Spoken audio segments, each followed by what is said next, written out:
Hey, what's going on, folks? It's Larry, Packmaster's Dog Training here. Yesterday, I made a comment on Facebook that basically I said that by time my own personal dogs are 4 months old, they know just about everything they will ever need to know. And that's the truth, okay? I put in a lot of work early on. And several of you asked, what does that include? You know, what is the checklist? What do you teach the first 4 months? And so I'm a very slow, fat finger, one finger typer. So I'll just give you a quick rundown, see if I can cover most of what I do, okay? And then several of you asked, well, when do you start the training? Well, it's easy. The training starts the day I take the dog home.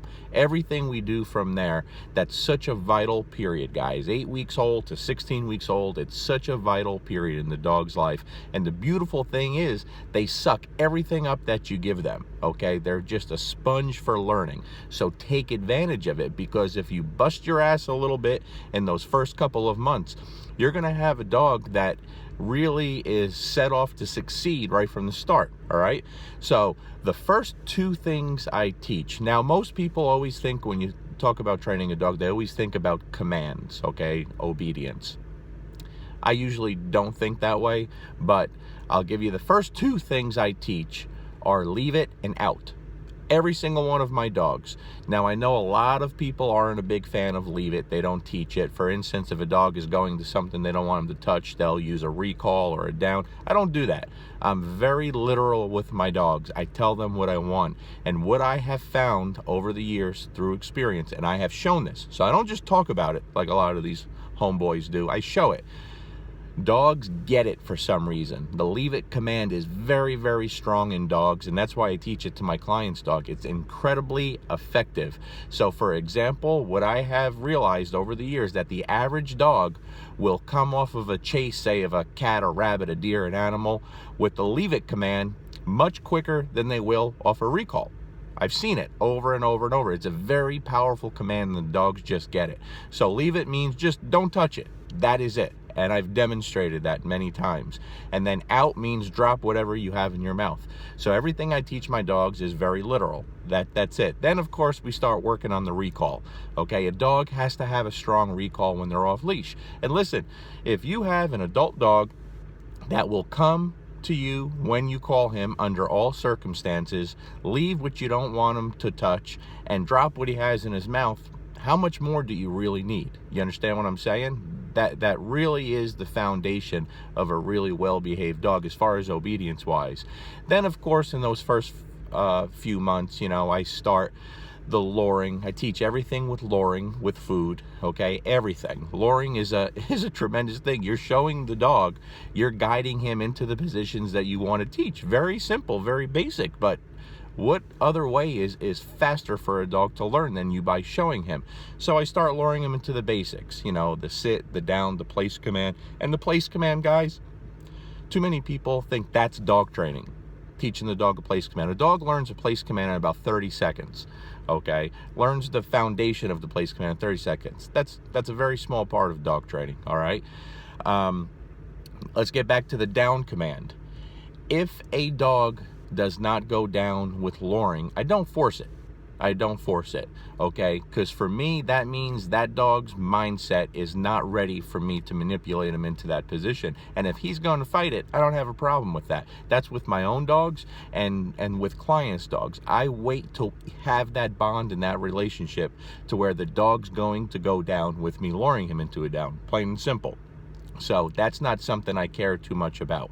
All right, I'm not going to create that conflict from that start. So everything in those first couple of months is happy-go-lucky, good times, a lot of play. I have the dog chase a lot of toys and bring it back. I start that right from the start, okay? When I got Luca, I threw a little mini wubby, I think they're called, the wubbas. I threw that thing, 500 times a day for him, and that was a big foundation of his training.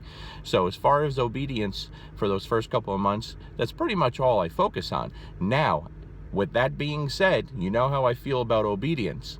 Not incredibly necessary to have a well-behaved dog. Okay, it just really isn't. Like I've said before, that's maybe 20% of the equation at most. 80% is how you live with your dog, how you're designing the behavior you want, what kind of dog are you creating inside the home. So during those first several months, if that dog is on a leash, if he is in the house with me as a puppy, he's not going to be running free around the house, because if they are, they're going to chew things, they're going to pee, they're going to poop. So everything is under my control. If they're hanging with us as a puppy in the living room, he's on a long line. Okay, he's on a long leash, so I can control his whereabouts. 15-foot long line gives him plenty of room to roam around and explore and do things, but I have full control. Okay, so I want to create the behavior I want instead of fixing the bad behavior when it's all said and done. I don't want to do that. So with my own dogs, I'm never really fixing bad behavior because I don't allow it to begin. The crate is used a lot in the beginning. I've talked about it before. They sleep in their crate no matter how well trained till they're 1 year old. They're not left loose in the house when no one's home until they're 2 years old. And when you put this work in the beginning, by the time the dog's about 2 years old, you're going to have a self-sufficient dog.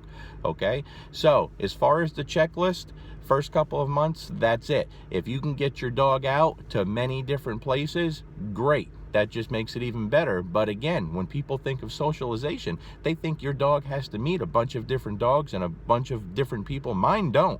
They just don't. I'll take them places with me, but I want them to be neutral to dogs and people. I don't want them to care about the lady walking down the aisle in the Kroger, wanting to come over and say hello to my puppy, and the puppy wants to run over to her. No, I want to be everything for my dog.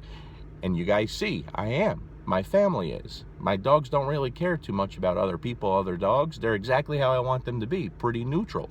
So put the time in those first couple of months, and maybe you'll put all the dog trainers out of business. No, that's never going to happen. Dog trainers, don't be scared. There's millions of dogs out there. We'll never go broke. We'll never be hurting for business, because very few people are going to take this advice, okay?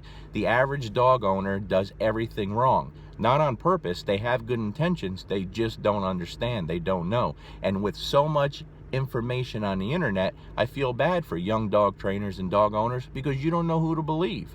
And that's why I try to show as much as I can. I show the work. I show the good. I show the bad. I show the ugly. I show the pretty. You have to. That's how people learn. And that's what I really care about. And one thing no one can argue, no one in the dog world can argue, is my dogs are really well behaved. They have an extremely high level of obedience, but you got to understand, I work with my dogs very little, very, very little. I do in the beginning. I put the time in those first few months, but then I don't have time to work on my own dogs. I just don't. And so anyone is capable of that, but you have to build that base, that foundation, those first couple of months where that dog is going to retain everything you do. So whether it's good or it's bad, everything you're doing those first couple of months is going to impact that dog's life. So for the guys who asked the checklist, I hope this helps a little bit. Leave it and out. First two things I teach, and then of course we start working on the recall, and everything else is just icing on the cake after that. All right, folks? Hope everyone has a great week, a great weekend. Let's get ready for Christmas. A lot of puppies coming, dog trainers. You're going to make a lot of money right now, okay? Peace.